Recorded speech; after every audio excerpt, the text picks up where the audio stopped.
Hello and happy Gemini season. Welcome to our May installment of the Hadium Press podcast.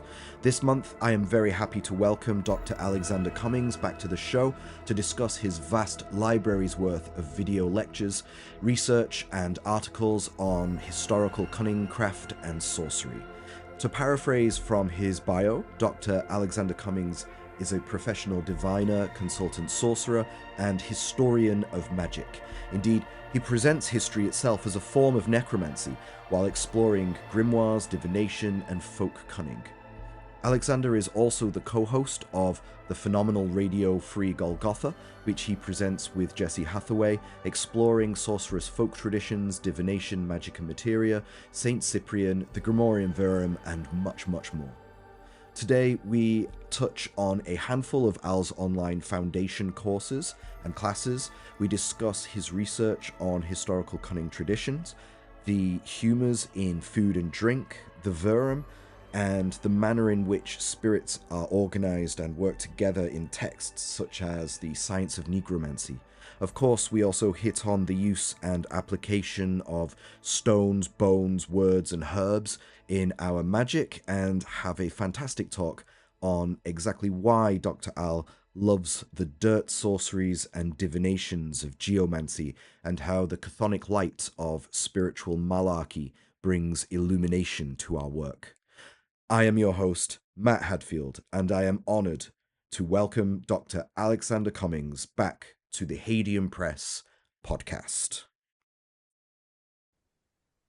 Hi, Al. Welcome back to the podcast. How's things? Things are good, thank you. I am well. It's always a delight to sit down and chat with you. Yeah. How's the atmosphere in your neck of the woods right now? New England is warm as of yesterday. We've had some hottest day since X things popping up already. But I have a fan and I am suitably cooled. Yeah, it's been a good day of seeing clients, doing some readings for people, getting some writings done, cracking on with, keeping things going. Very good to hear. All right. Well, in a departure from the norm, we aren't focusing on any particular book from you today, but instead the vast library's worth of classes available through your website, as well as the material that you have on your Patreon, your blog, your Substack. Al, you are perhaps the busiest sorcerer about. I appreciate that. Thanks. Yeah. It helps being interested in lots of things, right? Um, and having the time and the resources and the I don't know, the nerve to be like, I think I can say something useful about this. Yeah. Mm. So you cover just about every subject on the art and practice of magic that I can think of, always with an eye towards historical evidence and, I think above all, adaptability to a modern audience. Necromancy and ancestor work, elemental magic, planetary magic, the grimoires, cunning craft, the saints, and most importantly, I think Saint Cyprian, and so much more, all of which are available on your personal website. Can you tell us a little bit about how you personally developed your initial foundation of knowledge in the subject of magic and esotericism, and the entire panoply of subjects that you're familiar with, besides simply just being a voracious reader? Sure, yeah. I mean that's a big part, right? Voracious reader of both, like, big imposing arcane tomes, but also spent a lot of time in my late teens on Wikipedia, just picking random articles and going on a lot of rabbit holes. I think learning research skills and working on, like, information literacy and things like that, for which I do have to thank being able to do a bunch of big school to do a master's by research and a PhD ultimately. And while I don't think that's necessary to be able to work on and write about and teach magical topics, I think it's definitely a set of skills that have been helpful for me. My my rough like kind of magical bio, which I think I've gone over in other kind of interviews and things. The cliff notes would be a childhood of mythology and folklore. I think it was chaos magic, especially like Phil Hines' work, that first got me actually practicing things and not just thinking about them. From there, kind of taking seriously various paths or traditions, initially as a like, occupy that cosmology in a very chaos magic way, but also then kind of building out what worked for me and also where my blind spots were and working on those. I did spend a long time in my teens exploring like Hermetic Kabbalah, which is not really a particularly big part of my practice anymore, but also taught me skills and things like that and developed awarenesses and literacy and things like that. I also got into divination and geomancy specifically in a big way that really helped. I think a divination system allows us to do, I wouldn't say checks and balances, but like pre-flight checks and to get a sense of how we can focus, how we can finish projects, what's next, like that kind of exploratory stuff as well. From that, I was like reading for friends, then acquaintances, then strangers, gradually landing gigs as like a festival wizard on like the UK festival circuit, which definitely afforded me experience of what it is to actually put all of this book smarts into street smarts, and crucially how to like offer people perspective, advice, collaboration, and remediation at points. Um, as I say, I got to combine like scholarly interests with practical work for folks, getting to do a master's by research, which is the most time I ever spent with anyone else in my cohort was graduation day. It's very much a like you're not so much going to classes with a like a in a kind of standard masters in the arts or the humanities. It's very much there are no like lectures and then seminars. It's all your own research and being kind of forcing myself into that position where I had to like not only do my own research but organize my own research was super helpful. As was getting to dive a lot deeper into the humoral theory and the grimoires and folk magic through my doctorate, which was on. I normally praise it by saying it was about wizards and feelings. It's magical approaches to the passions in early modern European magic, both like high occult philosophy and very like down home folk magic. Um, I did my PhD in Bristol, at the University of Bristol. I was lucky enough to be supervised by Professor Ronald Hutton, who remains a dear friend. That also meant I was in Bristol, and so I was hanging out with a lot of druids, which again was not so much something that I had trained in myself, but I definitely appreciated their approaches to both nature and also their kind of like holy texts of the Mabinogion, as well as their great capacity for improvisation and experimentation. I was also hanging out with an awful lot of poets in Bristol, um, which I taught performance poetry for a while in schools. I have a background in like public speaking and teaching public speaking and creative writing and things like that. Which I want to come back to that. I think that's also something significant. I got to move to the States, so being in a new place, learning new land spirits and things like that, getting involved in and eventually initiated in Lukumi Orisha and also Afro-Brazilian Kimbanda over here. Um, and to return to that point, I think as I frame, I don't think any one of these things specifically is like necessary for anyone else to do. I'm just kind of like trying to work out what's helpful to share of my own experiences. I think being around creative people has been really crucial for developing not only my knowledge base but my capacities to make that into useful work for other people. I would say, especially getting to hang around from my late teens onwards, I've pretty much always lived with musicians and poets, people actually making and performing stuff. And if nothing else, like having an open mic or a lecture gig or whatever as a deadline and a prompt to actually like organize myself and get things together. I think that's been immeasurably helpful. And Mm. finding good people like yourself that I can nerd out with about this kind of stuff and that inspire me to engage with, sometimes very dry texts and pulling out the useful and hopefully life affirming stuff from those. I completely agree with you on the point about creating deadlines for yourself as a means to be as productive as possible. Yeah, It's something that I've taught my own students as well. Is if you prepare in advance and you have these things designed beforehand, ready to go, you've got dates, xed in on the calendar that you're prepared for. It makes things so much smoother instead of like oh crap, I've got 5 minutes left to prepare this thing.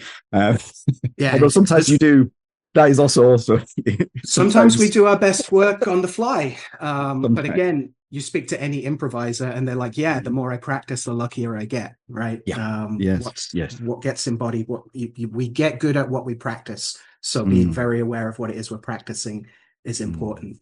I also like the idea of prep as a kind of like acceptable cheating as well. mm. And there's a line from The Simpsons where like, for some reason, Bart has accidentally studied for the upcoming astronomy exam, and he's like, that's it. He's hiding from Miss Krabappel making out with Principal Skinner, and so he's trying to distract himself, and so he reads and memorizes the names of the planets from a poster on the wall, and he says, "Oh, and when I came to take the test, it was like the answers were already lodged in my brain. It was a whole different kind of cheating."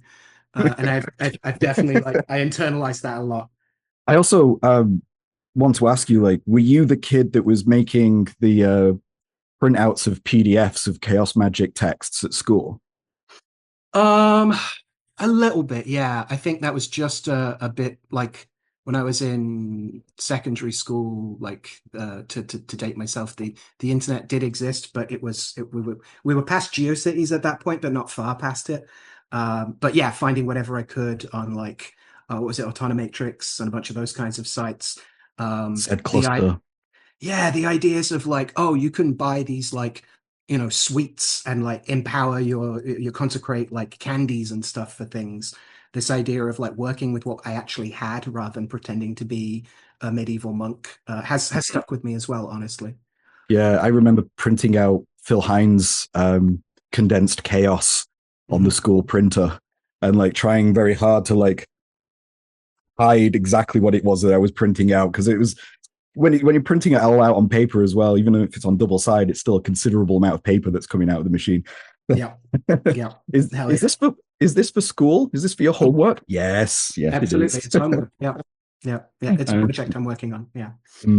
but I also really loved your point about surrounding yourself with creative people and immersing yourself in the environment of or conducive environment to what it is that what you desire to experience in life. So it's that like you mentioned, the environment in which you inhabit, surrounding yourself with all these really interesting, colorful types of people from all these different backgrounds and everything. Yeah, that is in itself an education that yeah, I've personally found that to be incredibly important to me. I mean, especially surrounding myself entirely in an environment of in Japan, it's an entirely alternative way of perceiving the world. So it's for Yeah. me infinitely interesting, infinitely fascinating to be in this. But yeah, so I think becoming a sorcerer requires something of that. How do I put it? It's mind expanding and opening yourself up to the plurality of things in the world instead of staying at home in the same place, the same town, which is essentially what I was fleeing really, Yeah. trying to get out of my little tiny country bumpkin hometown, uh, and now Yeah, right. yeah, The magic expanding my very often. horizons. Yeah, exactly. Expanding horizons. The magic very often happens outside our comfort zone, Mm, or at least working out how far our comfort zone actually spread. yeah, yeah. And I think there's something that teaches about. I like this concept of, I've been kicking it around for a while about like what I've just been calling like vital wits, like what to do when we don't know what to do, like how Mm, to handle it's one thing to drill like when you have perfect control of a circumstance or a situation, like this is what you do, great. But like how do I get to that? Like, mm, especially if things are uncertain or confusing or overwhelming. mm, Character is who we are in the dark, right? And so I think this is not just about developing skills, but also I think there is an option for sorcerers to be doing better sorcery by looking to some self-development. And I know that like turns a lot of people off with the amount at which magic and the occult have been psychologized. And I don't mean that I think it's all just spicy psychology by any stretch of the imagination. But I think along the way we get to, I'm not saying we have to, but we get to work on ourselves and explore the soul as well as, the spirit. Mm. Yeah, like is it Simon Dider's work, The Traveling School? Mm. I think it's really important for me when I read that, that just lit up so many lights in my head, like, oh, I already did this. I traveled across Japan and Southeast Asia and read tarot for people as I did it Mm. to essentially survive. And it was like, oh, cool. Like this is somebody Yeah. else's opinion on how to do this. And and I have to admit, like I was influenced by other sorcerers and that, like Aleister Crowley, etc. In the 19th century, people who did very similar things, trekking across the deserts and and Right. all that. So yeah, for me, it was always a life worth living is one in which you are constantly exploring the world, but as you say, not to overly psychologize things, you're also exploring yourself while you're doing that. So Yeah, yeah, excellent for point. sure. Thank you. There's Um, something oh, about like laying it on the line as well, right? I'm not saying everyone has to quit their jobs and sever all ties with loved ones, but the idea of like being somewhere where like if I don't like do these readings, I might not eat today. Like that, yeah, yeah. yep. That's a hell of a problem. Necessity is a hell of a teacher, right? Mm-hmm. Yeah, yeah. Not again, not to valorize poverty or anything like that, but like yeah, putting ourselves in positions where again, like the deadline thing, where we kind of like Mm-hmm. within grace for ourselves, also learn to swim and not sink. Mm. So, like, staying on that theme, I don't think I've ever asked you specifically what it was about the nature of cunning that Mm. inspired you so much, and what is it about this style of sorcery that really connects with you? Sure. Yeah, yeah, yeah. Yeah, there's a couple angles here. The thing we call cunning craft, the umbrella term for an umbrella for what a bunch of folk wizards and wise women and village sorcerers like did and in some places continue to do. Um, I think there's a couple angles. One is the nature of the approach to the work itself, which is usually an admixture of grimoire and folk magic. You know, conjuration circles, but also the things you do on herb evening or on that particular saint feast. Not because you are conjuring a saint, but because in your community, that's the day we go out to the beach or burn an effigy of someone, right? Nothing burns like an effigy. So that admixture and that streamlining of formal into practical is something that's remained really important to me. I think studying cunning craft, both scholarly and also trying to summon dead cunning folk and talk to them and try and learn from them, provides a model for service magic based in both community and kind of individuated praxis. A lot of cunning folk were fairly idiosyncratic folks. There's also good evidence, especially in more urbanized areas, that there was a fair amount of specialization and even some kinds of collegiate collaboration on a good day of like cunning folk referring their clients to other cunning folk. Which is particularly inspiring as we are far more connected up now in many ways, but also facing different kinds of anomie, uh, social isolation, and things like that. So I'm really fascinated by what that says about the kinds of magic you can do for people and framing it as labor that deserves to be, fairly paid for. Getting out of models about magic inherently looking down on our material needs, right? Less a fan of that. I also, in terms of the period, there's been some fascinating work connecting up early modern cunning craft, which has been mostly my focus with medieval practices of service magicians as well. I'll shout out Dr. Tabitha Stanmore doing amazing work. Everyone should go and check out her books. Cunning Folk is great, as is her previous work as well. But for me, the early modern period is also a fascinating halfway house between what I think Frank Clarson called the old dirty medieval magic and the kind of newer stuff. Like by the by the 1700s, you've got a lot of people moving into urban places. You've got things that look a lot more like the modern way we live, even the quote postmodern way we live. And that's not to put down practices that draw from, antiquity, like the PGM and things like that at all. Like that's fantastic work as well. Many people doing amazing things with that.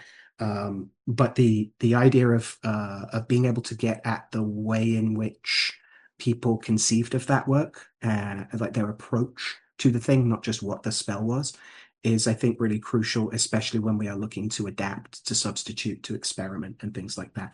And so the early modern period particularly inspires me as for a number of reasons, in terms of the big shifting cultural changes, how magic responded to that, how service magicians continued to serve their communities.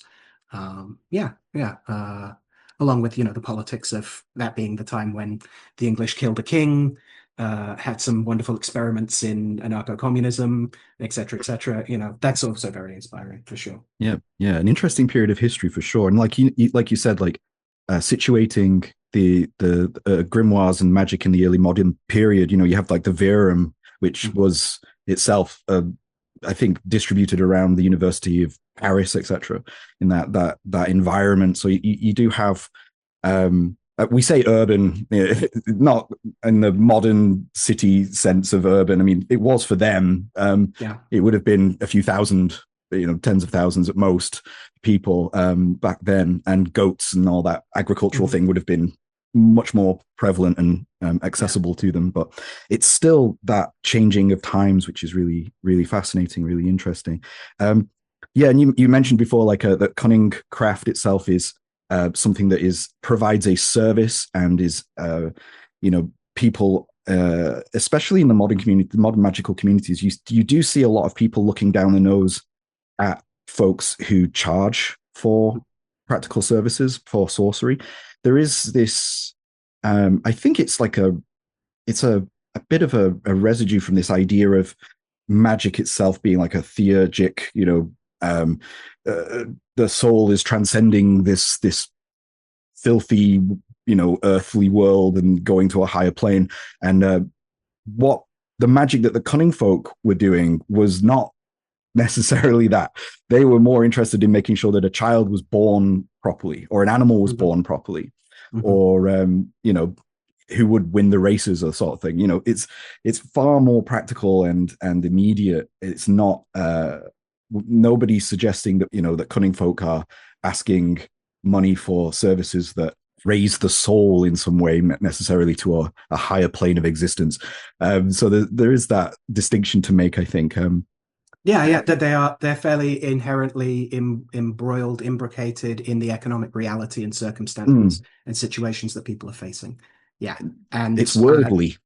yeah, exactly. And that's not to say that the Empyrean realms of the astral aren't also significant and that we shouldn't also be considering our souls. But the power imbalance of elites telling poor, Mm-hmm. hungry people to not worry about their bellies and to Mm-hmm. instead worry about their souls has a long history of not being utilized to the most humanitarian ends. That's a really good way of putting it as well. And you have to think about like licit magic and illicit magic. And usually the licit magic is the magic done in the court, usually by the elite. And it's the down and dirty sorcery that the common folk are doing, which is often the one that we're like, oh no, we can't do that. That's unbecoming of such a regal sorcerer sort of thing. And Right. yeah, I'm 100% with you on that. I'm standing with the common folk on this one.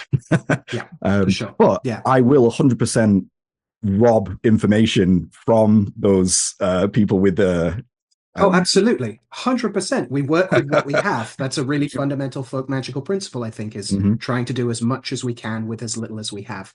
mm-hmm, And if that includes, sometimes I think there is something to be said for the tools of the master may not adequately deconstruct their big houses as readily as they construct them. But on the other hand, we should be the ideological purity is itself a bourgeois fantasy, and so can draw on, if we can stand in between, if we can stand at the crossroads of these frictions of cultural class forces and work, build our arsenal by what we can get and what we can do with it, then Mm, hell yeah.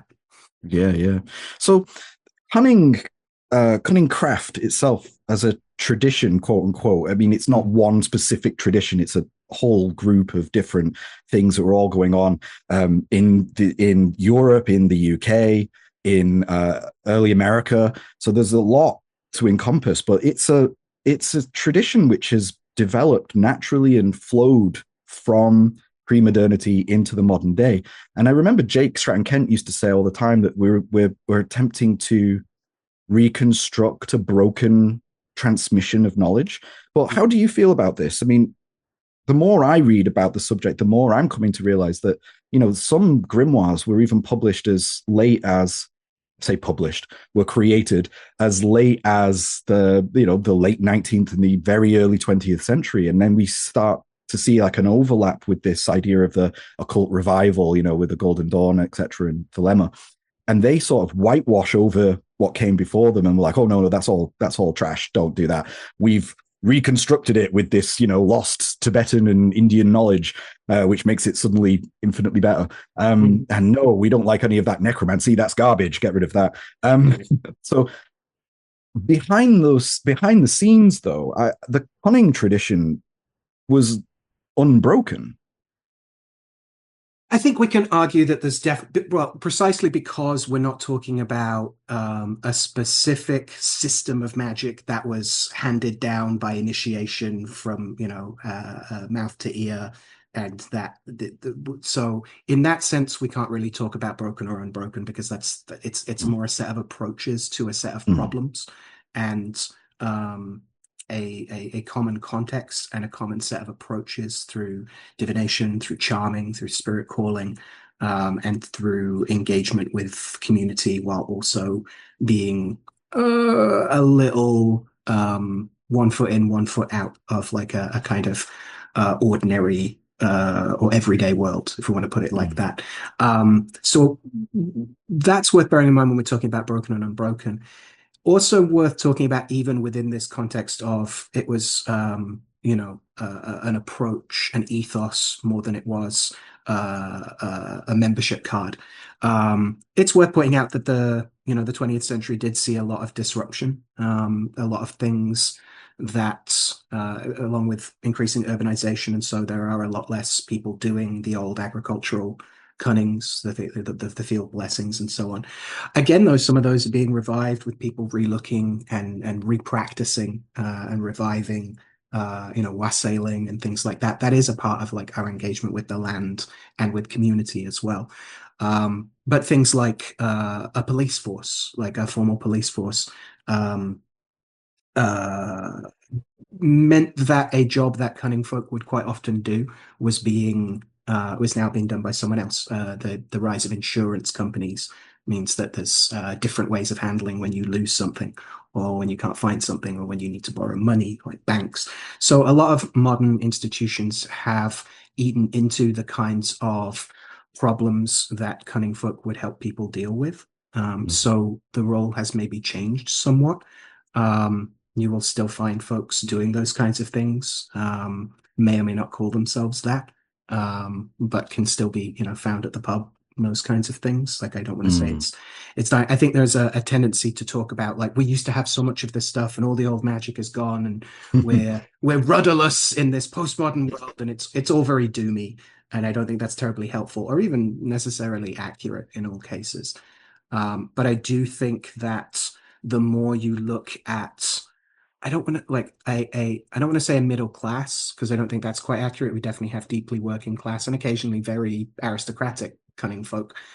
But I do think if we look at the kind of people who are somewhere in between, who are drawing on some elements of like elite culture while Mhm. also like firm with their feet firmly in the everyday concerns of ordinary working folks, that itself informs an awful lot of this approach to being, if not a profession, not a magician by profession, but by vocation, to think about it as a Mm, vocation, as a calling. And that definitely informs how I think about even like when we look at antiquity or even pre-antiquity, like what were the Goetes? Who were these like ritual technicians, these experts, these funerary experts, these binders and loosers of spirits, mm, these consultants that would be brought in about stuff, who were also kind of sometimes a little bit shamanic. I think we resolve a lot of the anthropology if we start to think about it in terms of like people that provided a service that drew on some fancy formal elements of things that we might later call ceremonialism, and also some very fundamental encultured embodied folk magics. mm, And so yeah, I think it's a really useful piece of at least where, you know, in looking at Jake's grand project of the grimoire tradition and of necromancy, I think that's a really important component of it for sure. mm. Excellent answer. So I have had the pleasure of taking a good number of your classes now over, I think, about 7 years or so.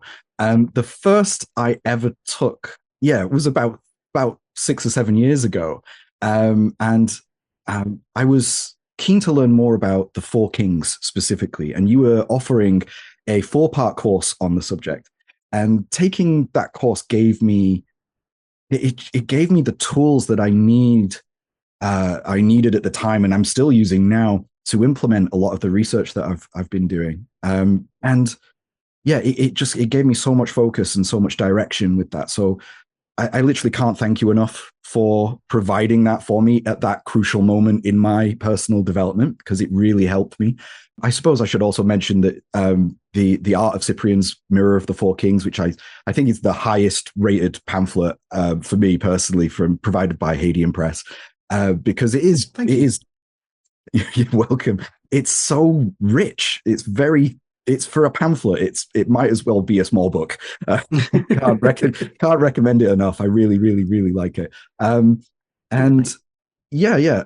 So I was just curious, like a bit more about how you came to provide these classes. Like, what was it that inspired you or sparked in your soul that said, okay, I'm going to start providing these classes for people. I'm going to start helping people and producing this. Because I should also add as well, for people listening, I think this is true, and please correct me if I'm wrong, but if you take that course now, you still provide an hour's consultation afterwards.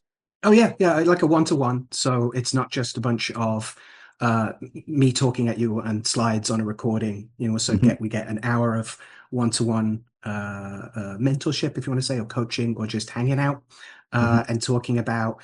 It's an opportunity for people to ask questions that came up. I think that's really important, but also an opportunity to talk about how folks can incorporate these practices, these conjurations, these approaches into their extant practice. I think it's really important that we're not constantly selling a brand new way of doing things, right? Beware of mm-hmm, all endeavors that require new colors. mm-hmm, I think that's also selfishly means I get to talk to my students and I get to like see what they're about. And I don't mean that in a judgy way. I mean in a like getting to know people way and being able to tailor how I talk about things and what I can recommend and what I can kind of caution against in some cases, or you know, mm-hmm, commiserate over and those kinds of things. It is crucial that teaching isn't just this one-way street of people just producing content, right? Of just mm-hmm, splurging however many books you've read. Like it's important that that can land, and I do that with a couple courses where I really want to make sure that people are actually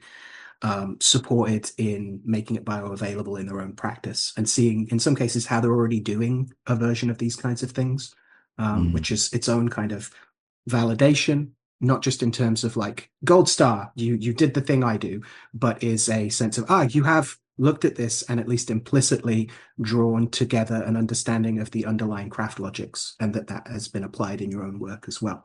Not that mm-hmm, you do exactly the same thing, that you face a similar direction.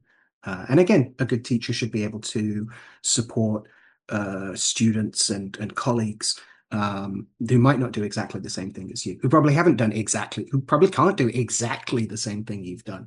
And so again, how do we work with what we have to work out what we don't yet have, and what other Mm. people don't yet have, and how we can provide a sense of, all walking home together, as I think Ram Mm. Dass said, right? We're all just helping each other walk home. I love that. Uh, Yeah. Everybody goes home in the end. Yeah, I mean, specifically, like what prompted the Four Kings course was that this was an increasingly important part of my own practice, and that looking at the historical records, I wanted to do my part in excavating this component of early modern Goetia, this organizational framework of the Four Kings of the Cardinal Directions, which I think the scholarship shows and is pretty has reached a fair consensus about, that this was in parts deliberately suppressed, that a lot of elements of how one works with the Four Kings and how they facilitate work with the unclean spirits of the manuals we call Goetic, and those spirit catalogs. A lot of that stuff was deliberately not included by the demonologists writing about it. And I mean demonologist in the Christian sense of like a heresiographer, one writing about things you shouldn't do, right? A Mm. lot of them were smart enough to be like, I'm not going to include exactly how to do this thing that I don't think you should do. Right. A lot of those spirit lists, right? Vaya, and even like Mhm. the stuff in Scott's Discovery, was a spotter's guide to tell demonic activity, right? It was not designed as a manual of how to do it. And one of the pieces that that scholars seem pretty agreed upon was deliberately suppressed and hamstrung even, were these practices around the Four Kings, which offer this, yes, this authority, but also this organizational principle. And so I wanted to do my part in helping excavate that. That course, A Goetia of the Four Kings, has an awful lot of conjurations, both big and small, both big formal things, as well as like more implicit spell work, looking at some of the like image magic spells with Oriens, for instance, stuff like that, as well as like Paimon turning up with other spirits in very particular conjurations in Scott's Discovery, which makes their way into a bunch of cunning folks' working books and things like that. I think uh, having structure is important, and being able to find these structures and explore them. Um, Especially one like the Four Kings, which undergirds an awful lot of unique formulations across not just different grimoires, but even different manuscript versions of the same grimoire, right?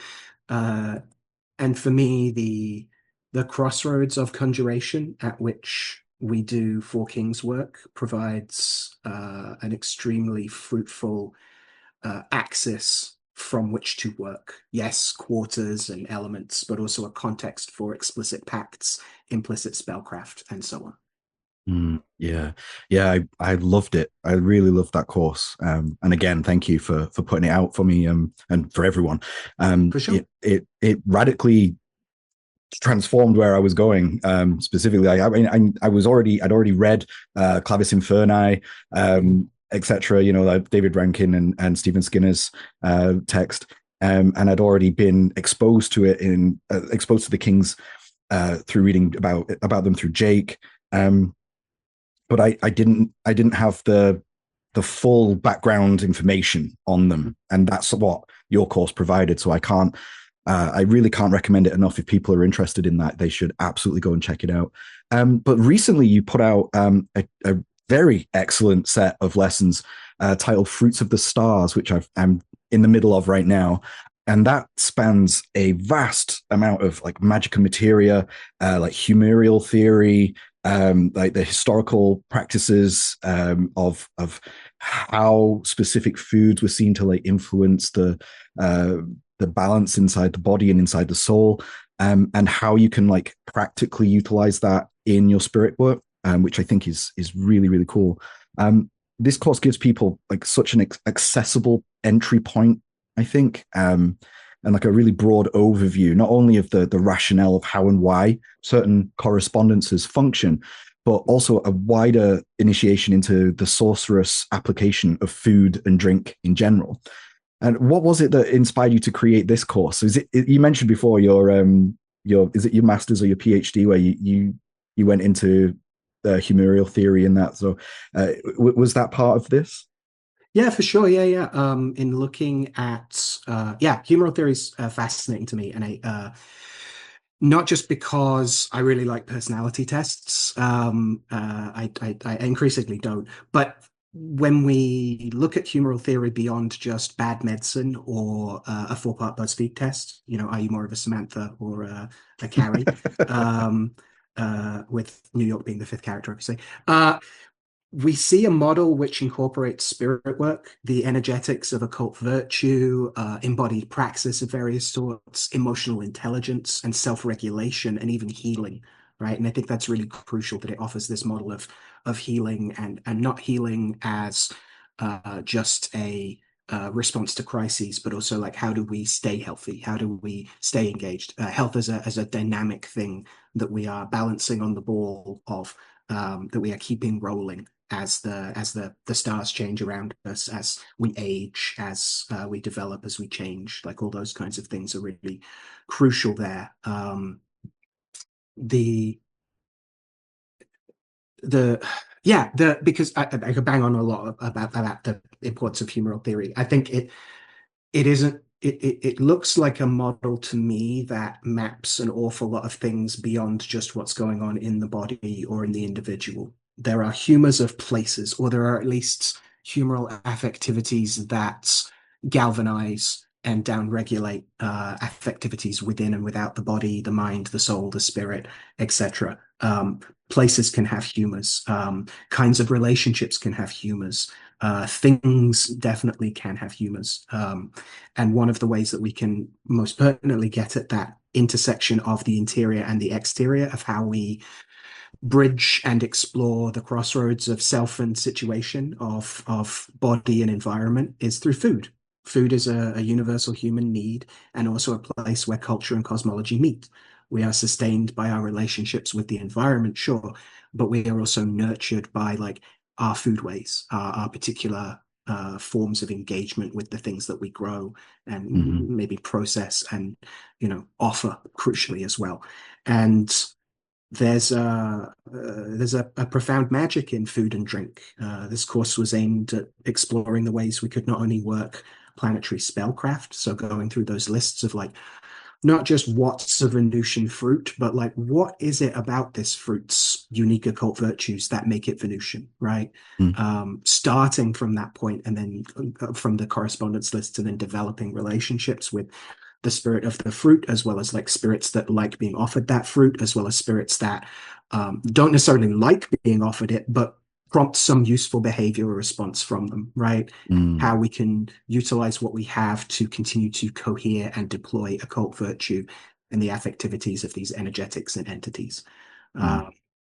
and so, how we can use food to align with cosmological influences, energies, how we can, what particular libations. I was about to say, like, I really appreciate the cocktail menu. That was a personal reason why I wanted to do this course is the planetary mixology, which I've been pondering on and practicing for a while. I'm an amateur cocktail maker. I like making drinks for people. I really like the way it's a good analogy for humoral theory that like if especially if you look at like prohibition era cocktails, they are Mhm. all about how can we make these things that on their own are way too strong. How can we make a really strong drink that someone can have before the G-men turn up and it actually be Mm, pleasant? How can we balance a bunch of things that individually, like I do not want to drink a whole glass of lime juice, but if I have equal portions, lime juice, gin, Luxardo, and the other ingredients are the last word. I've made something that's actually really pleasant, and that's very much humoral theories. Like how do we balance poisons into mm. useful things? And so yeah, looking at what cocktails I found are especially useful for offering toasts to planetary spirits, as well as exploring what it means to inhabit a kind of planetary landscape of sorts, what it means to be under the wings of Saturn, those kinds of things. Yeah, so that was a huge prompt to talk about that kind of stuff.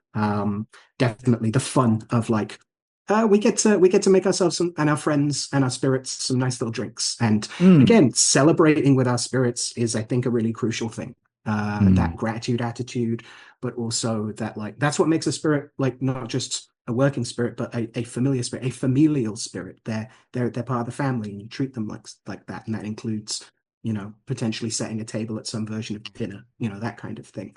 mm. Um, is super helpful. I think there's finally, as I've been reflecting on it, I think there is a political dimension for me around looking at the importance of food and drink around like I said, this relationship between environment and the body, between Maslow's hierarchy of needs, and also our culture, and what how we make art out of what's necessary, right? There's something of the artisanship to that that's very William Morris to me, right? Have nothing in your home that is not either beautiful or functional, and preferably both, right? That kind of ideal, at least. But there's also a thorough component about how we nurture our spirits and our communities in that as well. I follow this folk musician called Nathan Evans Fox, and he posted on Mother's Day a thing that I thought was so brilliant. I wrote it down, and it really makes a lot of sense to me about like the magic of food and the food of magic, I guess, to an extent. He posted something about Mother's Day is a great time to remember that the only reason we are here as a species is because we feed, house, and nurture each other. We live because somebody somewhere, no matter how imperfectly, decided we were kin. Profit, war, and kingdoms don't do that. So pay and protect the caregivers and defund the men who don't get it. Oh, that's And beautiful. this for me was a little part of like food is important, and also fun. Mm. But for me as well, it's specifically it's this the grounding or the earthly quality of dining with spirits, feeding and Mhm. being fed by, etc. And after you've been through a nice long fast, it's very Mhm. nice to sit down and break bread and have a strong drink.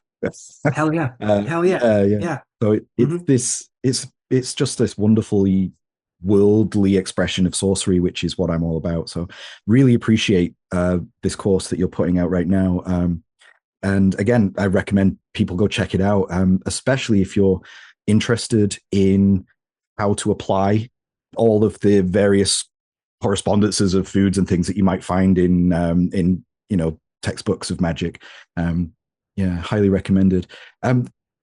Moving on, though, we absolutely have to talk about your Grimoire Verum Foundation course and the Goetic Spellcraft course. Now, these are two separate courses, but for me, they are very much all interlinked as part of a very similar theme. The Grimoire Verum being my one of my hyper focuses. But for those who haven't taken this set of courses, like I said, I really couldn't recommend it any higher. Could you tell us a little bit about these two courses? I know you really took your time in producing them. You waited quite a while too, didn't you? And you Yeah. really put a lot of effort into them and worked very hard to make them. I mean, and I'm not exaggerating here, as encyclopedic as possible. Yeah, that was the idea. Yeah, yeah, yeah. We set ourselves challenges, right? No, I have been myself working with Verum for a number of years, and I wanted to do those spirits justice as well. And I wanted to do, our late friend Jake Stratton Kent who first introduced me to that grimoire. I was lucky enough to get to go out drinking with him in Bristol and elsewhere and talk about that stuff. And so I wanted to be able to honor Jake's memory and also the spirits that I know we both work with from that catalog and that kind of goetic operating system. So yeah, I took my time with that one. It's a 4-part foundation course, the Grimoire and Verum Foundation, that is designed to provide as helpful a platform as I can to not just what's in the grimoire, what's in the text, but also how we can helpfully approach it, what its underlying craft logics are, its spirit list, where else those spirits turn up, the pacting process, as well as looking at least a little bit at the spellcraft, the appended supernatural secrets, the collections of spells, of what to do with these spirits. And so, in trying to showcase that, as well as talk about what it looks like to experiment, what it looks like to call these spirits up, what it looks like to build a relationship with them. I wanted to show as much as tell as well with that, and I was delighted by the response when I taught it live, and continue to offer the recordings of it now on my website. And I'll point people at that as they get interested in looking at I think Verum offers, I mean, we could get into like why Verum, but like you and I both talk about this a lot with like, I think it offers some of the best onboarding of people who are interested in working with spirits, the technology of the first character of producing something that at the very least says, I am interested in exploring this. I am declaring myself formally, and I am interested in working with these spirits in a way that benefits us both. I think that's pretty, at least implicit, if not explicit, in the text itself, that there is a strong component for all of the devilry and unclean spirit work of Nigromancy, of this kind of Goetic sorcery and conjuration as mutual aid, right? We are collaborating fundamentally when we conjure, when we swear together with spirits. And the Goetic spellcraft course was an outgrowth of wanting to look more in depth at the tradition of the collections of secrets, the books of secrets that get appended to a bunch of different grimoires, especially say like the grimoires of Pope Honorius and things like that, and to look at the spellcraft to firmly frame Goetia, at least from the early modern period onwards, as one that is at least as cunning and informed by folk magic as it is by ceremonial magic. I would argue it's a lot more folk magic. It's more folk grimoire. It's folk necromancy, as far as I'm concerned. A lot more than it is something that a bunch of dedicated spooky guys in a Masonic lodge might do, right? And I A think looking at theurgy, right? yeah. And I think, great, God's awesome. Why not? Mhm. But the looking at that corner that has been a little bit understudied in terms of like we've looked through these books, we've been like, oh, that's a weird thing to do with the chicken. Okay. But like what are the underlying craft logics here? What are we doing with this? What does it say about the approach to spirit work? What does it recommend in terms of possible experimentation of adaptations to our modern postmodern contexts? What doesn't need adapting at all and is still robust and fine. I think in exploring those supernatural secrets appended to these ranges of grimoires, especially the Goetic ones, we see how spirits are incorporated into these spells, and that again highlights the collaborative approach towards conjuration. I think it was enthusing to you about like I just posted a new piece up on my secret library of a Patreon about comparing different forms of the Eye of Abraham working, which is a anti-thief working where you draw an eye on a wall and then hammer usually a copper nail into the center after you've gathered together all the people that you think have done it, very Poirot style. And the idea is that the guilty party's eye will either hurt or water sympathetically. It's a way of discovering a thief. What's interesting about the working is that we have a lot of versions of it. It's very popular in like 15th century English practice, kind of more late Middle English language for it. But there's a precursor to it in a 4th century Greek papyri that does pretty much the same thing with pretty much the same tools. We then see a bunch of versions of it in the 16th century, including one that brings in Andromalchus or Andromalius, a spirit of the Ars Goetia, whose office includes punishing thieves. And I'm fascinated with how with not just how, but in what it shows us about how we do this kind of spirit work. Because for me, it highlights that a lot of these approaches where we find, if you start looking at these supernatural secrets that include, say, spirits from the Verum or spirits from the Ars Goetia, um, some of them exist in earlier forms. And what I don't think we're seeing is just people shoving demons in to be extra. I don't think we're just talking about being spooky for spooky's sake. I think it's a slightly different approach where we're not so much relying on the natural magic of the copper nail, for instance, or the sympathetic action of hammering it into, in this case, the eye that sympathetically affects the eye of the thief who has wronged you, but that we are not thinking about spirits as just another component of the spell's engine, but rather electing and delegating a collaborator who now oversees the spell, who is the one driving the car of the spell, right? And sure, it's you to an extent that does it, but when we bring in these spirits, especially into the container of a spell that already exists prior to that and already shows many different versions of how it's already been experimented with, different materia, specifics, different like timings, different prayers or conjurations that go along with it. We see multiple examples of these kinds of spells that have had that demonstrate that there is this Goetic approach to delegating the spell under the responsibility of the spirit that you've contracted to do this. And I'm really fascinated by the potentially extraordinary range and breadth and depth that that gives us as Goetic conjurers, sorcerers, to be able to, again, do an awful lot with what little we have.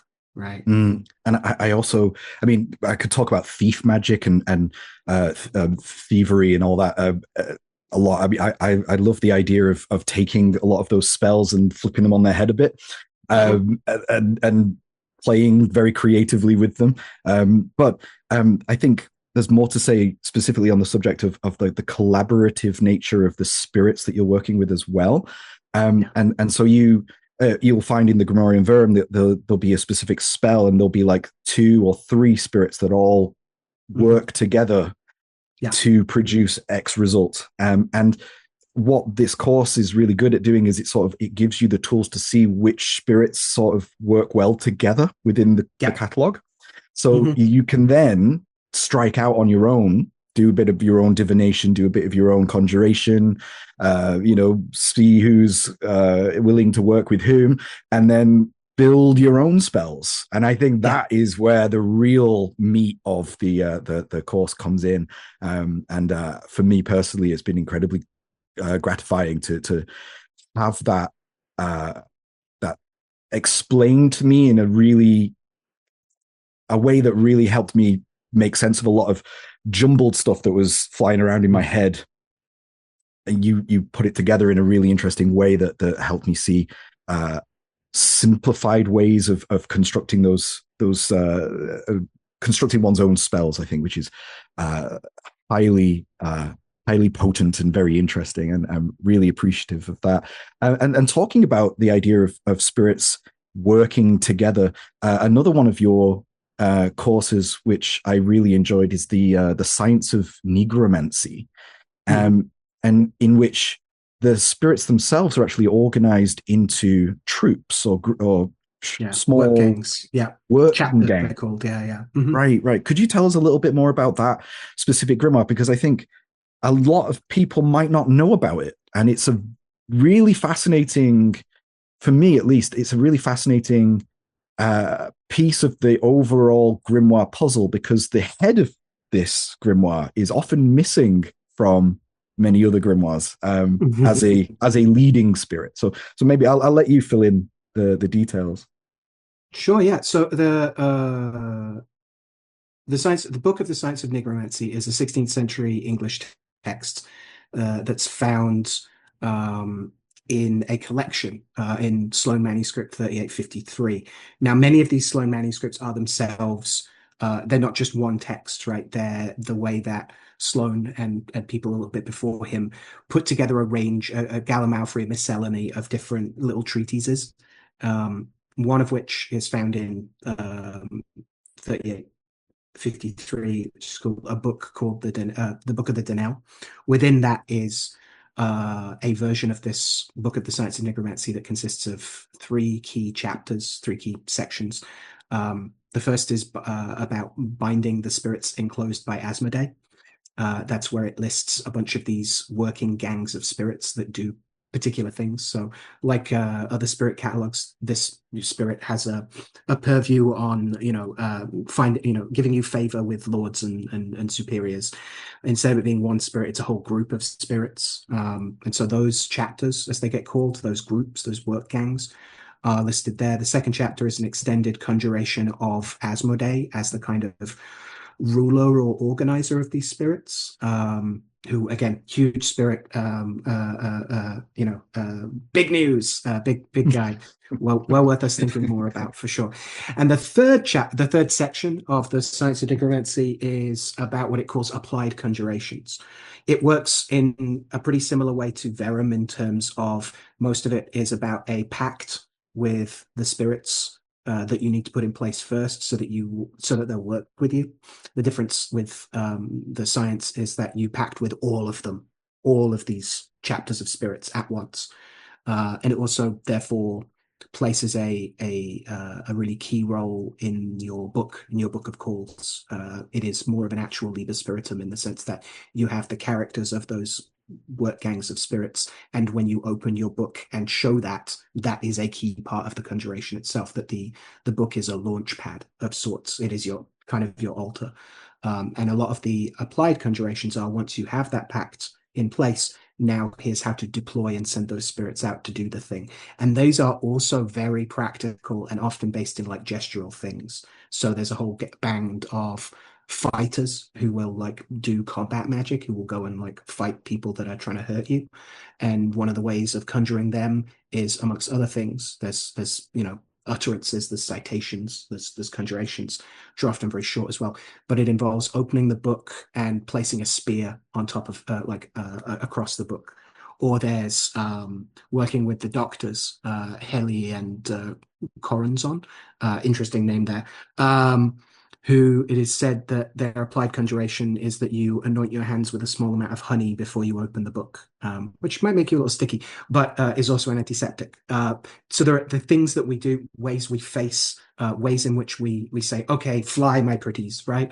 And so I'm really interested in gestural, in those components of this spellcraft, and in these nigromantic texts that rely, oddly enough, on the mutual consent of spirit and human practitioner to work together in some sense. Yeah. And it's yeah, that's a good one. Yeah, working with the physicians. Love the honey stuff, and also the putting a piece of frankincense underneath the tongue while you make the citations. This is stuff like that. That's in the Art of Cyprian, 17th century text that I did the expanded pamphlet on. You also find it in some Faustian traditions as well. It's in the Nigromantic Kunstbuch, the Nigromantic arts book, which also puts frankincense and myrrh under the tongue to empower your conjurations to spirits. So like having access to all of this tech, essentially, this understanding, allows you to really like build your own practice out of these what would otherwise be sort of disparate little factoids of lore and knowledge, and being able to construct something from it which is meaningful alongside working dedicatedly with like a specific text, whatever that grimoire might be.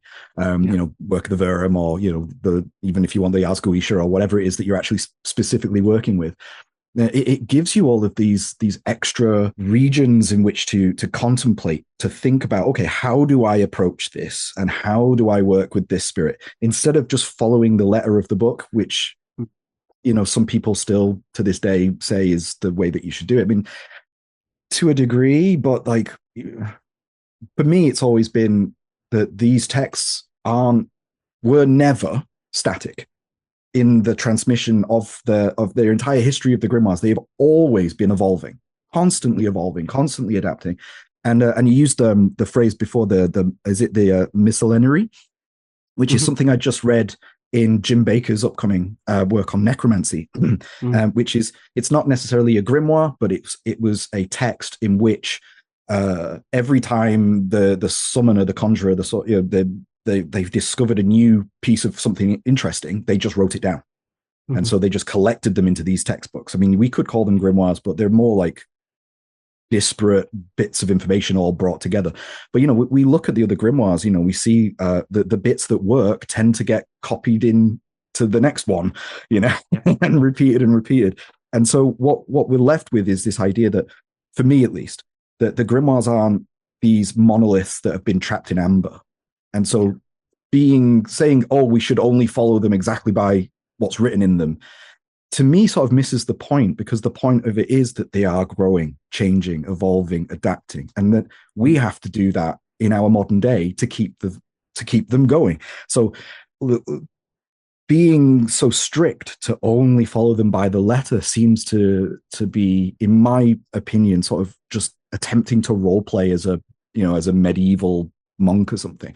I'm not a medieval monk.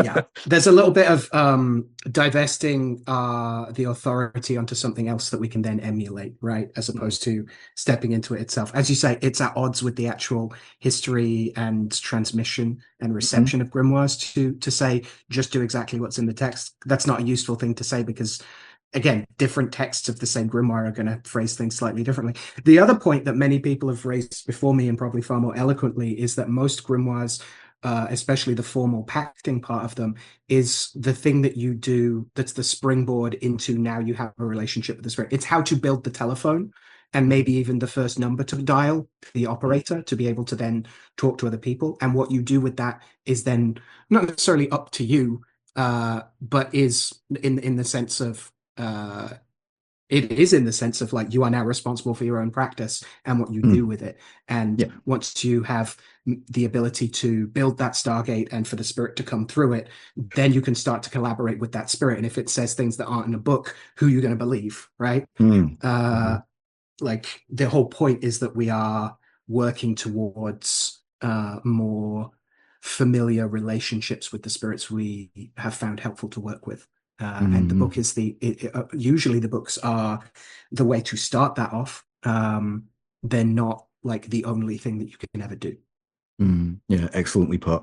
Um, so I can't remember exactly when this was. It was a while ago now, but we were talking about when we started, what we were like when we started practicing magic, and you mentioned to me that um, when you began working with magic, you said to yourself that you would avoid woo and fluff like Yeah. crystals and all that sort of stuff. Mhm. So how is that going? I think you know how it's going, Matthew. No, specifically, yeah, the deals we make with ourselves, right? The deal I made myself as a teenager about like I'm going to start doing magic, but I was, it was chaos magic that got me started, where I didn't have to necessarily decide to convert to a different cosmology or religion or faith. I could see what worked. It was practical experimentalism. But I one of these deals I made with myself was like I was not going to get into crystals because that seemed too fluffy. Um, and it's funny how magic has a tendency to make us reevaluate our prior biases and assumptions, right? Mineralia is some of the oldest magics that we have. Working with some of the oldest things on the earth as well, more to the point, right? What has that stone seen? I've actually always loved semi-precious stones, like as a kid, but like and again, as I reflect back on it, like we'd go around a museum or something or a National Trust place, and like then there'd be the gift shop, and I'd go and like find a stone. And looking back on it, like definitely as a little kid, like I would talk to those stones. I would uh they became my friends. That's definitely not sad. Making friends with rocks. I had human friends as well, I promise. Wasn't completely feral. But that didn't, when I was starting, thinking about doing spells, that seemed like a thing kids did. That didn't seem like proper magic. But I wasn't going to do that new agey stuff. And I wasn't going to get involved in crystals and then gradually realizing that they were a really important component. And also that my initial draw to them had also been the bases of spirit work and again, building and nurturing relationships. Nowadays, lapidary is a huge part of my arsenal of remediation and spirit work and spellcraft, whether that's working particular stones as, loci of cohered influences or making a whole range of beaded ritual assemblages with these kinds of stones. And thinking about, yes, how this lapidary tells us that this stone operates in this certain way, but also how often they show us what I like to call like the companion plan thing of how this stone, when it's coupled with this stone, will like not just moderate each other, but produce a harmony of more than the sum of the parts. A most obvious example is like onyx, which has been regarded as a cursed stone and a cursing stone for a very long time, very associated with melancholy, sorrow, quarrels. It brings the dead, it brings bad dreams, but you can also use it to dream of the dead, which makes sense, right? If you don't know you're going to dream about your dead friend, that can be pretty disturbing.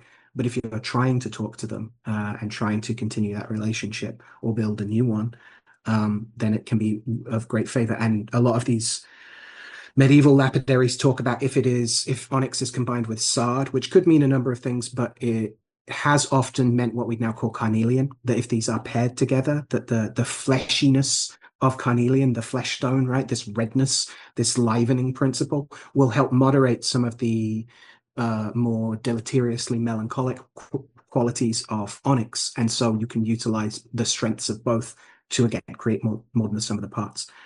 So yeah, I'm very much into lapidary at this point and how it can be used to produce uh, medicines and methodologies for pursuing helpful strategies through difficult situations.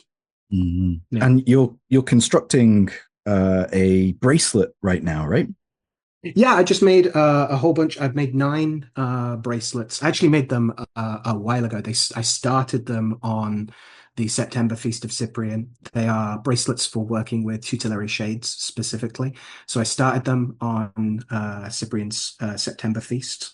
I then did a bunch more empowerment of them on All Hallows, and I then did a final empowerment and released them on the May Feast of Cyprian, which is a little lesser known feast on May 14th, for which my friends and colleagues Jesse Hathaway Diaz and Katerina Pejovich did another one of our Vespers, which is like a night on the eve of Cyprian's feasts where we do 9 prayers, we do 9 presentations on different aspects of devotion and spell work with this sorcerer saint. So yeah, those bracelets of tutelary shades are primarily made in amethyst and onyx, and amethyst is well regarded, well known as a stone of sobriety, right? That's its old story about like Diana and Bacchus, right? That it's poured to negate the qualities of wine. It quickly establishes a relationship as helping resist other kinds of poisons or intoxication. So it helps resist tiredness when we have to stay up late, in graveyards and conjuring midnight spirits. It helps. Albertus Magnus talks about it as a stone of learning. It's I very was good at about to bring helping that us up. help us understand that which can be comprehended, is I believe how the Latin is generally translated. But I've also found that in resisting it says that it resists the intoxication of like bad thoughts or like impious impulses. And so working with unclean spirits can sometimes be about acknowledging when it's our thing that we're pinning on, that the devil made me do it kind of stuff, but it's actually coming from the call is coming from inside the house, as well as sometimes working with spirits who are like, you want to burn something, and having a little bit of extra distance to be like, let me work out calmly if I want to burn something right now. So I found that amethyst does some similar things to moderate onyx. There's a lot of onyx in there. Obviously, it's about working with dead folks, tutelary shades, right? Entering pedagogical relationships with dead magicians and things like that. There's also camel bone in those bracelets of tutelary shades from my Magian practice. The thing that carried the wise ones that bring gifts, right? Oh, that's lovely. Camel bone's a great stone Yeah. for but materia for that kind of thing. Mm. So Yeah. yeah, I've just made those. I also made a set of Cyprianic circlets of Goetic circlets for specifically work with the Four Kings. As I've Nice. ranted about in many things, there's a Mm. close relationship, at least in the English Grimoric tradition, between Cyprian and the Four Kings. And so that they have co-informed each other in my practice. And so I put together a bunch of beaded necklaces, prayer loops that can be both worn for empowerment and also laid on the floor to demarcate ritual space to either divine in or to work spells, which are mostly, again, amethyst and onyx. Those have got a bunch of bloodstone in them as well. The quality goetic stone, of course. Well, I understand why amethyst is my birthstone now. Hey, there we go. Yeah, yeah, yeah. No, I've been it keeps revealing a giving. bit too much there. Um, It keeps giving. Yeah, yeah. It's a good one. I love it. Yeah. And again, what we Excellent. learn by making things and by experimenting and by, divining Well, and yeah, yeah. I've built something similar that's for Skirlin, specifically out of Mm. heliotrope. Yeah, out of bloodstone. Mhm. Yeah, which is the solar qualities of that stone for me are perfect. I absolutely adore it. I grow sunflowers as well in my garden, and I Yeah. pair the two. So Hmm. it's not necessarily that you're working with just the mineral. You can work with the mineral and the plant, and you can Yeah. find ways to incorporate the animal as well in there if you have access to those Hmm. sort of things. But it's the intelligence of the stone is in itself a spirit that one can communicate with, and the Yeah. dialogue that you enter into it, and in like you said, the way in which you construct these objects, informed by the spirits that you're working with, and with the spirit of the actual mineral, the actual stone itself, Hmm. is really interesting. And I think we mentioned before, oh, we thought it was woo. I was exactly the same boat as you. I also loved stones when I was a kid. I had a big box full of every different mineral, and it was my goal at one point to have every single one. Naively. But then as I grew up again, I was like, oh yeah, well, it's just fluffy nonsense. But the more I got into natural, like learning about and studying natural philosophy, the more you're like, oh, actually, this is like a cornerstone of the entire edifice of the Turns out, yeah. Guys, yeah, right. yeah, So exactly. yeah. So fantastic stuff.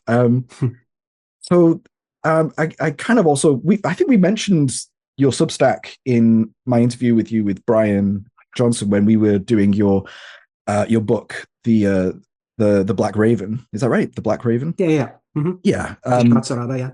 Yeah. Yeah. So you have a Substack called Quoth the Raven. Quoth. Yeah. Yeah. So could you tell us a little bit about that? Yeah, it grew out of it's a Substack dedicated to Raven magic in all and any forms that can take. Um, it emerged out of the a bunch of research that I did off the back of and spurred by and part of the experimentation and research I was doing for work with the Black Raven, the Faustian text that Brian and I worked on and ended up putting a book on. I did an awful lot of things for it that did not make the book. That did not end up being relevant. This is the nature of experiment. Mm-hmm. An experiment is something where we don't know what the end result will be necessarily.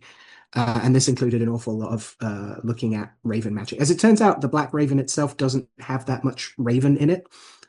It's called that because of the cover image of a raven holding a ring. Sometimes it's a branch. And this seems to be a feature of Faustian grimoires, even ones that aren't called the Black Raven, that will often have it. It becomes a marker of a text of power. Like it becomes well, I don't want to say an advertising, but there's an iconography to it. But that's what it's about. Some Faustian texts do include Raven materia, drawing, like writing with raven quills or using the blood of a raven, both of which were considered to be especially dark and to darken the things that they worked with. It's literal black magic. But in the course of looking at a lot of this Raven magic that didn't make the book, I was like, well, I want to do something with it. I want to make it available. So I started a Substack, and I have not updated it relatively recently. But the intentions are I'm always gathering more stuff. I've got some stuff that I'm trying to write up on the Ravens of the Tower of London, as well as the pub that's nearby that's named after them, and then the ghost that lives there apparently. Yeah, it's fun to do like just free little micro posts about like Mm. this component of how ravens like the raven kennings in like the Norse Eddas and stuff, or what the Roman about extended story about like a popular raven that lived in a Roman neighborhood who was like the town mascot, and like the terrible tragedy of how he was like murdered, and how the townsfolk tried to lynch the guy that had killed this raven. So just like stories about the interaction between ourselves and these incredibly intelligent birds, as well as some of the modern like science and zoology experiments on like how clever they are exactly.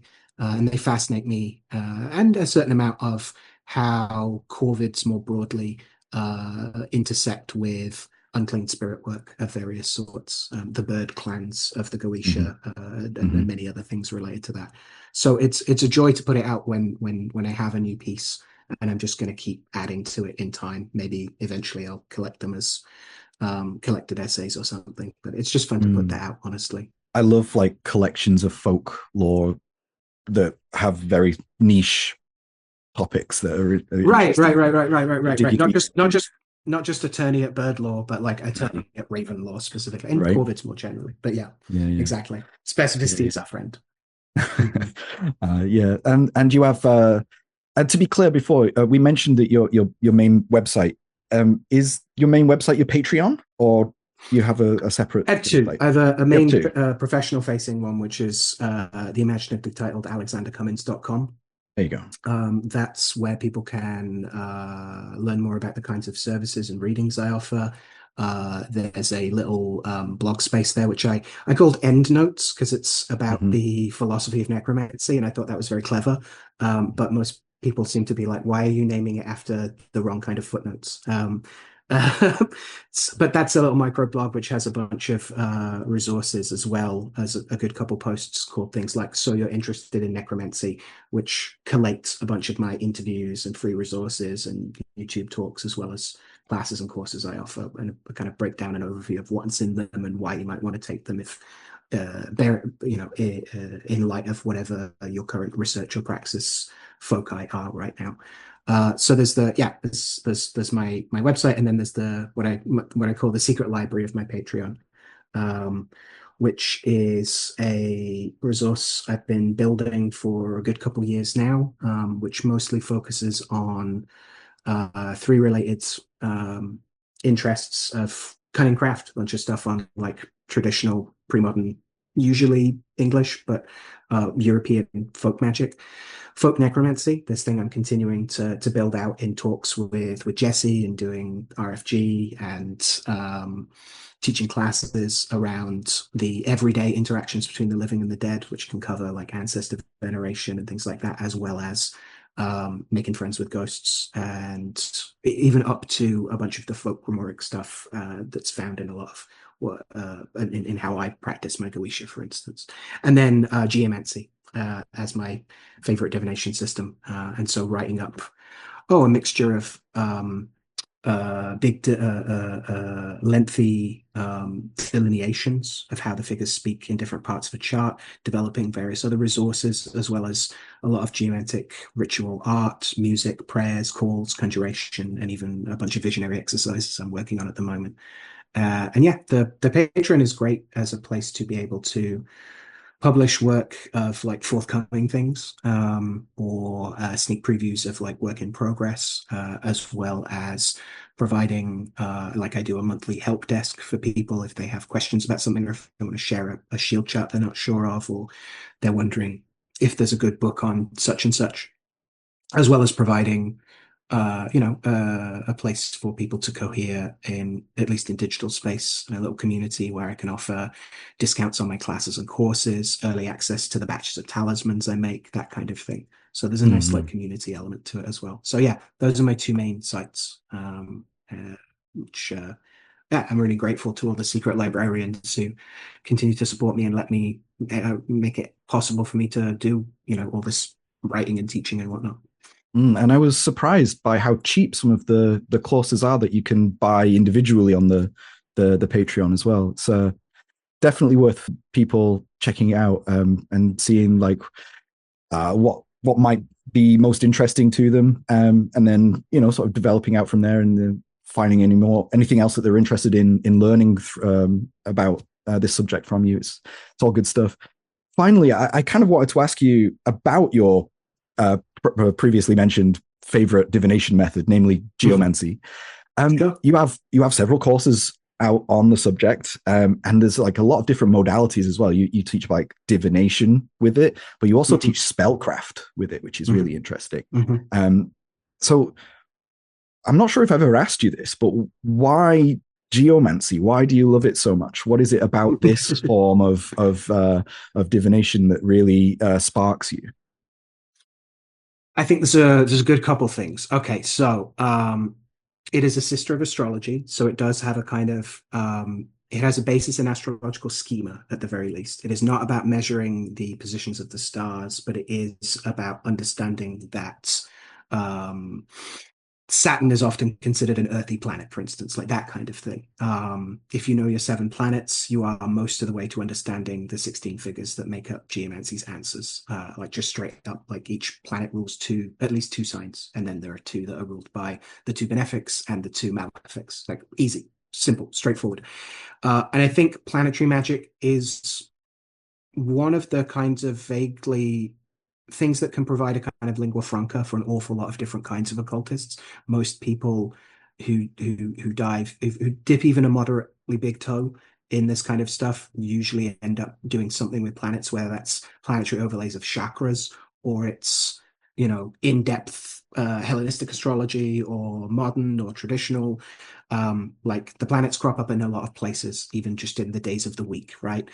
And so I think that's helpful to speak in a language that people have an awareness of already. That's super helpful, even if they've never done geomancy, as many people haven't, because it is kind of a victim of its own success. We can get into that if we're interested.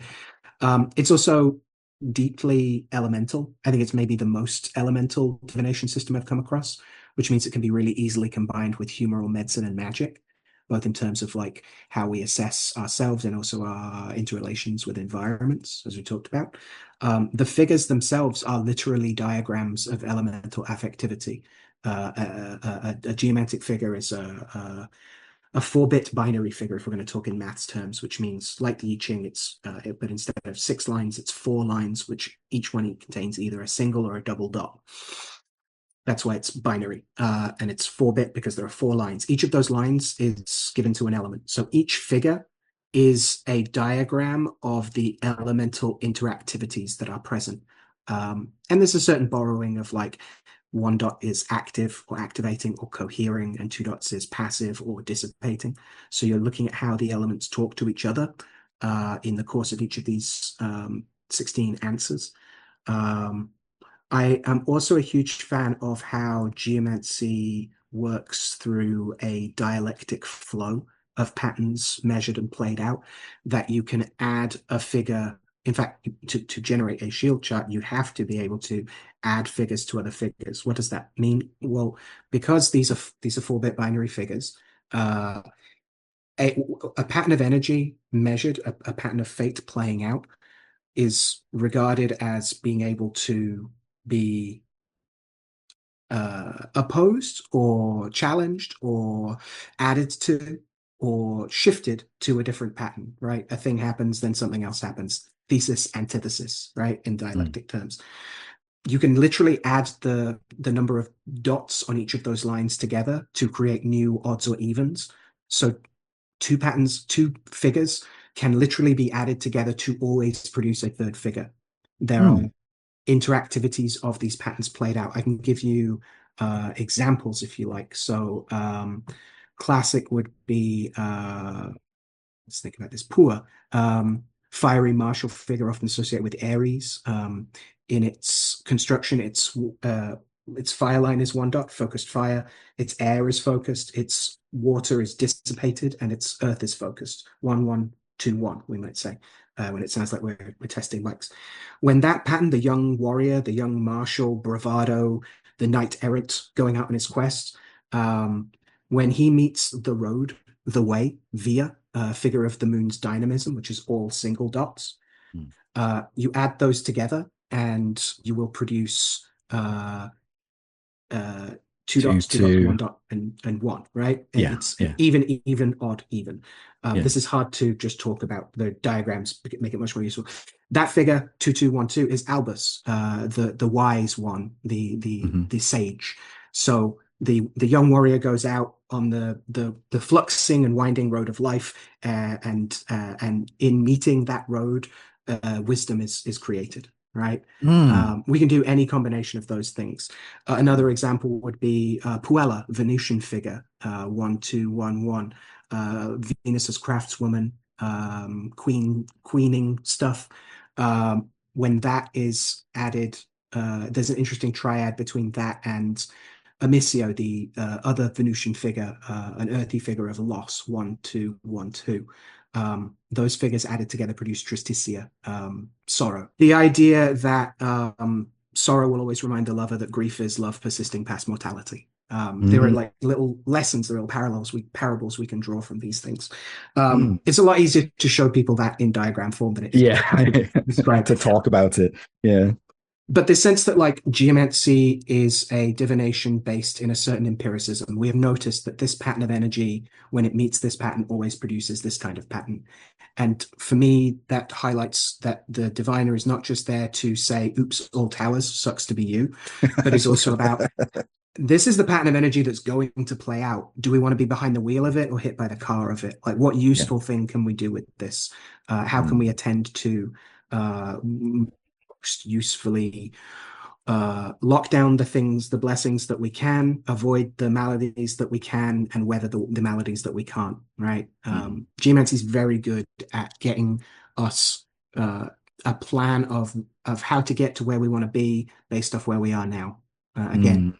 that like it's dirt astrology. It's there's a strong folk practice there, and it's a grounded worldly oracle that offers measurement and analysis for doing that. I Mm. often liken it to bass guitar, like the four strings. Very easy to pick up and to like play root notes. And again, if you have your elements and your seven planets down, you are most of the way to understanding geomancy. Then it's just details. And so you can be competent pretty quickly, but it's also going to take a lifetime to master the syncopations and the grooves and the particularities of where you leave space and where you play.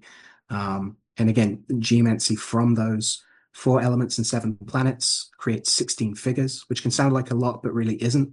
When you think about each planet has two hands in the world, like Mm. Venus, we just spoke about, has Puella, Venus Invictus, and Amicia, Venus after a bad breakup, right? Sometimes they're even like the zodiac, they're given like sect. So we talk about like a day side of a day figure and a night figure sometimes. And so if we understand those, we already have our 16 figures. Then how each of the 16 figures speaks in each of the 12 houses, because a full shield chart, which can be thought of like a 15 Uh-huh. card spread, the first 12 of those places are assigned to the houses of the heavens. Again, geomancers steal a lot of astrologers' schemas, right? Um, but each of the figures speaks a little bit differently in each of those houses. So Mm. that's 192 different delineations of 16 Mm. figures, each speaking differently in 12 different houses. So great depth of analysis and nuance of interpretation can be facilitated by this incredibly simple thing that you can do by sketching with a stick in mud, like literally, or sand as it was first practiced. Yeah. So one of the many reasons I deeply love geomancy and will continue to evangelize for the ground news at every available opportunity. Yeah, yeah. And bringing it a little bit back to the I Ching that you mentioned as well. I mean, that's 64 different characters. Mm. And also has that same like one line, two lines, or like positive, negative sort of breaking and evolving patterns. I learned that when I was at university a long time ago. So this is arguably simpler and there's far Mhm. less permutations to remember, at least even if there is, what was it, Yeah. 120 something. But yeah, it's something that I've been needing to dive into and really get to grips with, finding the time these days. But thank you so much for Sure. explaining that. Yeah. Was it you that mentioned to me, it was a while ago now, that you said before that this idea of dirt astrology, which I really love, and was it you that said that the in this from this perspective, it's the light of the stars has been shining upon the earth for countless millions, billions of years. And so what we're doing is we're unlocking uh, these planetary or astrological forces from within the earth. The light, there's like a chthonic quality to the light, which Yeah. is shining out from the earth, around us, out from within the materia of which we're activating in the world. And I really love that interpretation. I mean, Jake Stratton Kent makes a point of this in his book Pandemonium about how the idea of a sub lunar interpretation of magical cosmology, you don't need to have all of the extra philosophical Hmm. aerial realms above the aerial, because everything that's happening of consequence is within the elemental spheres of the earth in which we inhabit. And so I just I really enjoyed that. Thanks for raising that. Like, yeah, no, that's some ideas I've been developing. I did a particular class on that. So Agrippa speaks of how there is nothing found in the whole world that hath not a spark of the virtue thereof, right? And so playing with this idea of working animistically with the already invirtued denizens of the sublunary world is really the aim there. This is about what the earth remembers, right? And about one of the fundamental acts of ritual and conjuration is waking up materia, and specifically waking them up by appeal to their ancestral heritage, their planetary lineage. That ritual action stirs remembrance of invirtued heritage, that effective ritual reminds the earth and its denizens of their celestial heritage and calls them to occult action through reconnection with it, right? That occult virtues are themselves. This is the basis of why things are magic, right? How they can do things. The occult virtues are, in a sense, the beautiful frothy friction that emerges from this crossroads of earth and stars. That's why I called the class Geomancy at the crossroads of earth and stars. It's an idea I've been developing for a while. I think it highlights how I'll steal one of Jesse's lines. He said that, I frame geomancy as exploring a terroir of time space, that we are getting at the particularities of where we are of place more than time, just as astrology is a time magic, geomancy is a place magic, and how we can work with what's under our feet in order to move those feet forward. And for me as well, the idea of like we're working with grimoires, we have the Lucifer, Beelzebub, Astaroth being at the very you could say the top, you could say the bottom, which way, which direction right. we consider the malarchy, right? As opposed to hierarchy. And it's his the light of the light bringer which is what's shining out from the chthonic depths, essentially. Exactly. So get this right, like geomancy is about marking the earth, and ideally, it's potentially about like what the earth remembers in terms of every geomantic figure or chart that's ever been marked into its sands is somewhere, just like water may or may not remember things. We can conjure it to do that. So we're talking about marking the earth just as the stars marked the earth long ago. But we're also talking about puncturing the earth, making points or holes in it. And so what is coming up from the earth back up, right? The idea of the forms of the figures that we mark when we work in kind of geomantic spirit work and spellcraft is about the form of the figure as a haunted doorway, like what is being pulled through from that. And especially if we're talking about like an infernal approach, right? A chthonic approach. How are we marking the means by which spirits can climb up from the earth? The dead can like re-enter the breathing space of the living. So there's definitely like useful chthonic applications. Excellent. Thank you. Absolutely wonderful, as always, talking about these subjects with you, Al. If people want to get more information about you, we've already mentioned your websites and that, but is there any, where is it specifically that people can find you if they want a consultation or if they want to just learn more about you? The website itself is probably best, alexandercummins.com. I also have a link tree, Grimoires on Tape, which is a bunch of like links to other things, like so you can have like a spine, an index of all the things I'm up to in various places. You can also, I'm also on the Instagrams for my sins as Grimoires on Tape as well, so you can always reach out there. I'm posting infrequently, but posters of upcoming classes, as well as like bits of workings, as well as like playing with infographics and stuff like that. Again, making information available, having prompting conversation and discourse about things. Those are the main sites, or you can just straight up email me and we can chat. I managed to snag consultantsorcerer@gmail.com before someone else did. So it's just email me as well. Right. Well, I will include all of that information, all the links to all of your blogs, your Patreon, your Substack, your website. Everything will be in the description for people interested in finding you. Finally, I guess, is there anything that you can hint about what you're working on next? Yes and no.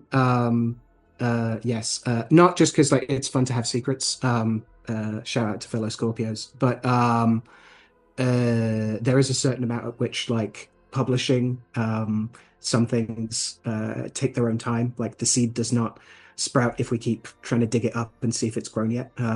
But there are books, I promise. There's more books in the works, plural. One of which I think I have spoken about, so it would be daft to pretend I hadn't, is an upcoming further collaboration with the amazing Brian Johnson. We are working on another grimoire together. It's a 16th century English one this time. It's The Craft of Conjuring. The Craft of Conjuring. It's got wonderful early modern lack of standardization of spelling going on. Cool. And that's a fun little working book, probably from the north of England, that has both some of the classics of the genre, has like the four demon bishops against theft, has Nice. a bunch of Azazel and Azakiel necromancies, as well as some more unique necromancies and image magics, and some other bits and pieces that I'm really excited to talk more about when the stars are right on that. So yeah, books. Also continuing to make more talismans, both like bespoke or like on commission, as well as like batches when I get hold of a good supplier for amethysts, and there's good feast days to consecrate that stuff coming up. Continuing to write for the secret library, continuing to expand those archives. Continuing to do write-ins, to do classes. I'll be attending a couple of conferences, the upcoming Salem Witchcraft and Folklore Festival in August, the Temple Fest in just a couple of weeks after that, and another couple of appearances that I'm kind of nailing down at the moment. So I'm getting out, it's important to get out of the house. Like I said at the beginning, you're one of the busiest sorcerers I know. May as well make my challenges with dopamine work for me rather than against me, right? Right. Al, thank you so much for coming on the show. I look forward to talking to you again in the future. Thank you again, man. Hell yeah. Thank you so much for having me. All right. That was Dr. Alexander Cummins, author of The Black Raven, Nazarth Pillars of Gladness, The Art of Cyprian's Mirror of the Four Kings, and The Starry Rubric, all of which are available now from Hadean Press. Al is also a co-author of one of my favourite grimoires, the excellent book of The Art of Necromancy, which he created with Phil Legard and is published by Scarlet Imprint. Al's expression of sorcery immediately captured me when I first encountered him and his work. He has a gift for breaking down vast quantities of information and presenting it in a highly approachable and easily digestible manner. If you're interested in the grimoires and in the extended ecology of spirits, which they describe, then I really recommend that you check out his course, A Goetia of the Four Kings, a link for which you can find in the description below. If you're more interested in the necromancy of Saint Cyprian or the Faustian grimoires, planetary magic, herbs, stones, or the Three Magi and the Black Arts, you'll find a great deal to sink your teeth into as well. Above all, I think Al's work on geomancy is particularly important, both the extensive number and variety of his classes on the subject, but also having access to his geomantic consultations is something that just shouldn't be slept on. If you have listened this far, then thank you so much for your continued support for Hadean Press and our global authorship. If you enjoy our work on the arts of the occult and esoteric, then please comment, like, share, and subscribe to our channel for more like this in the future. We are always so grateful for every little thing that you can do to help us grow and reach a wider audience. Thank you all so much for listening. I have been your host, Matt Hadfield, and I will see you all again in the next one.